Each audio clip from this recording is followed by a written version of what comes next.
अस्सलाम वालेकुम, आदाब। मैं हूं खलील फरहाद। जैसा कि आप इस वीडियो का टाइटल देख ही चुके हैं, अगर तेलंगाना में जीत गई बीजेपी तो क्या होगा। जैसा कि कांग्रेस और बीआरएस दोनों ने अपने मैनिफेस्टो में यानी इंतखाबी मंशूर में समाज के हर तबके की फलाह व बहबूद के लिए ऐलानात किए हैं, तो वहीं दूसरी जानिब भारतीय जनता पार्टी यानी बीजेपी है जिसने अलग ऐलान कह दिया है कि अगर तेलंगाना में उसकी जीत होती है तो गुजरात मॉडल और यूपी मॉडल अपनाएंगे। क्या है गुजरात मॉडल? 2002 मुस्लिम कश फसादात। और क्या है यूपी मॉडल? गरीब मुसलमानों के घर बुलडोजर से तबाह करना। क्या गुजरात मॉडल और यूपी मॉडल का मतलब यही है? तो चलिए आज इसी पर बात करेंगे। मध्य प्रदेश, छत्तीसगढ़ और मिजोरम में वोटिंग हो चुकी है। अब राजस्थान और तेलंगाना की बारी है। इन दोनों ही रियासतों में बीजेपी अब योगी आदित्यनाथ के बुलडोजर मुहिम और कट्टर हिंदुत्व की पॉलिटिक्स पर अमल कर रही है। रियासत में बीजेपी की तशहीर करने पहुंचे होम मिनिस्टर अमित शाह ने जनगांव, कोरटला और जगतियाल में मुनक़दा बीजेपी के इंतखाबी जलसों में बीजेपी की हुकूमत बनने के बाद कई वादे कर दिए। सबसे पहले तो उन्होंने 4% मुस्लिम रिजर्वेशन को ही खत्म कर देने का वादा किया। फिर उन्होंने दक्कन रियासत के निज़ाम दौरे हुक्मरानी पर सवाल उठाते हुए 17 सितंबर को यौम इंज़माम के बजाय मुक्ति दिवस मनाने का ऐलान किया। आइए आपको सुनाते हैं अमित शाह के ये बातें। पटेल ने एक निर्णय किया और तेलंगाना को रजाकारों से, निजामों से मुक्ति दिलाने का काम किया। केसीआर ने हैदराबाद विमोचन दिन मनाने से ओवैसी के डर से इनकार कर दिया। मित्रों, हमने तय किया है कि तेलंगाना में भारतीय जनता पार्टी की सरकार बनने के साथ ही हर 17 सितंबर को हैदराबाद लिबरेशन डे मनाएंगे और तेलंगाना के शहीदों को श्रद्धांजलि देंगे। और बेरनपल्ली और परकल के शहीदों को याद करने के लिए हर साल 27 अगस्त को रजाकार विभीषिका स्मृति दिन भी मनाएंगे। हैदराबाद विमोचन दिन मनाना चाहिए या नहीं मनाना चाहिए? जोर से बोलो, मनाना चाहिए या नहीं मनाना चाहिए? निजाम के राज से, रजाकारों से तेलंगाना को मुक्ति मिली, इसकी स्मृति रखनी चाहिए या नहीं रखनी चाहिए? ये ओवैसी के डर से केसीआर हैदराबाद विमोचन दिन नहीं मनाते, मगर हम नहीं डरते ओवैसी से। आप भाजपा सरकार बना दो, हैदराबाद विमोचन दिन को हम स्टेट डे के रूप में मनाने का काम ये भारतीय जनता पार्टी करेगी। ये ओवैसी साहब जो है वो तुष्टीकरण करने में से बाज नहीं आते हैं। इनकी चुनाव का चिन्ह कार है, कार है ना, मगर कार का स्टीयरिंग ना ओवैसी के, कार का स्टीयरिंग ना केसीआर के पास है, ना केटीआर के पास है, ना कविता के पास है। कार का स्टीयरिंग ओवैसी के पास है, ओवैसी के पास।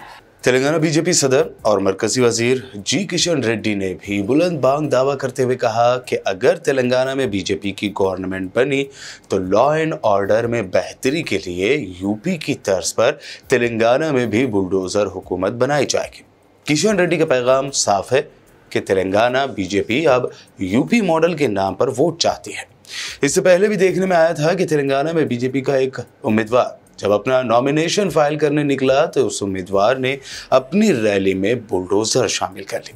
ये बीजेपी की ज़हनियत को जाहिर करता है कि जिस तरह यूपी में गरीबों के घरों पर बुलडोजर चला दिए गए, उसी तरह तेलंगाना में भी एक तरफा तौर पर किया जाएगा। यूपी की बुलडोजर सरकार की बात करते हुए किशन रेड्डी ने कहा कि तेलंगाना में क्राइम को खत्म करने के लिए बीजेपी सरकार यूपी मॉडल को लागू करेगी। उन्होंने बुलडोजर कार्रवाई के पीछे की वजह बताते हुए उसे मुसलमानों से जोड़ दिया। किशन रेड्डी ने कहा कि अगर तेलंगाना में बीजेपी की बुलडोजर सरकार बनती है तो रियासत में गरीब मुसलमानों की ज़मीनों पर गैर कानूनी कब्जा खत्म करके कमर्शियल कॉम्प्लेक्स और मैरिज हॉल बनाए जाते हैं, इसे हम खत्म करेंगे। यूपी सरकार की तर्ज पर क्रिमिनल के खिलाफ सख्त कार्रवाई होगी। इसलिए भारतीय जनता पार्टी सरकार आने के बाद इस गुंडाओं के ऊपर, इस रउडियों के ऊपर हम बुलडोजर चलाएंगे।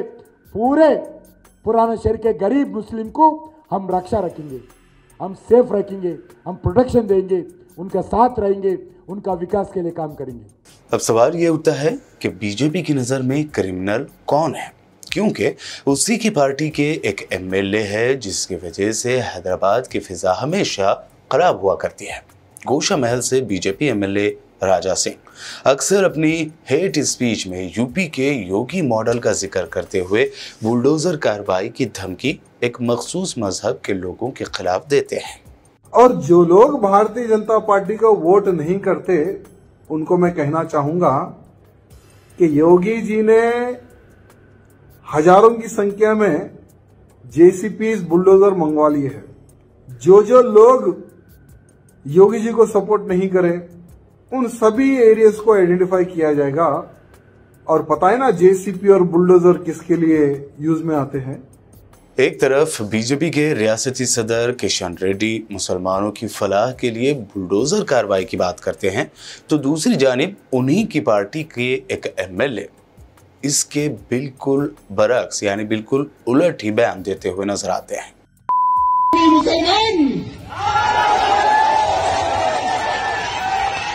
ये पाकिस्तानी मुसलमान, मैं यहाँ के हिंदुओं को एक ऑफर देना चाहूंगा, खास करके मेरे नौजवानों को। आपको फाइनेंशियली, फिजिकली, हर प्रकार से सोशल मीडिया के माध्यम से ट्रैप, वैसे ही आपको पाकिस्तानी मुस्लिम लड़कियों को पटाना है।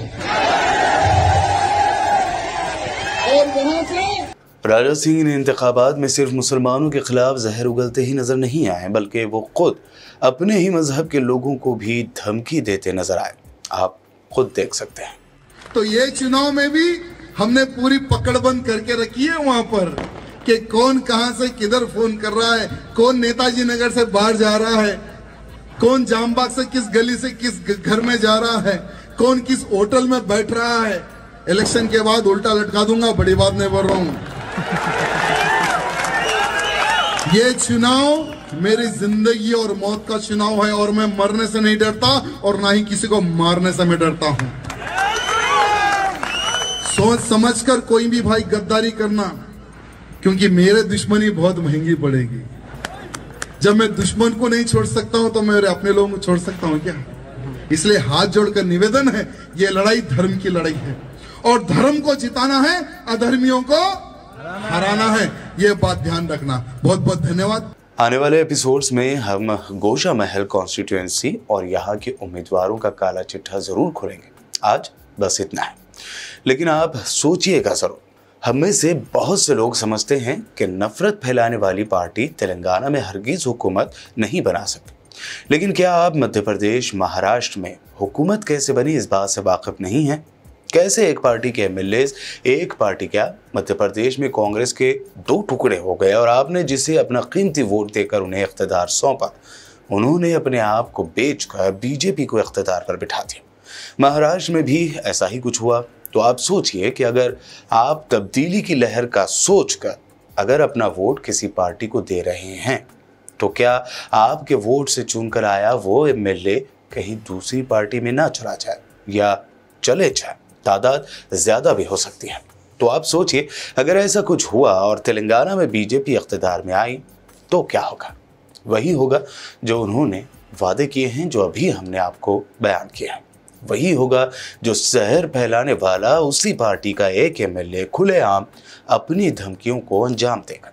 इसीलिए ज़रूर सोचिए, क्योंकि आपका एक वोट हैदराबाद व तेलंगाना में कायम अमन को एक झटके में ख़त्म कर सकता है। गौर करें, सोच समझकर वोट करें, पर वोट ज़रूर करें। मिलते हैं अगले एपिसोड में, तब तक के लिए दीजिए इजाज़त और देखते रहिए BBN चैनल।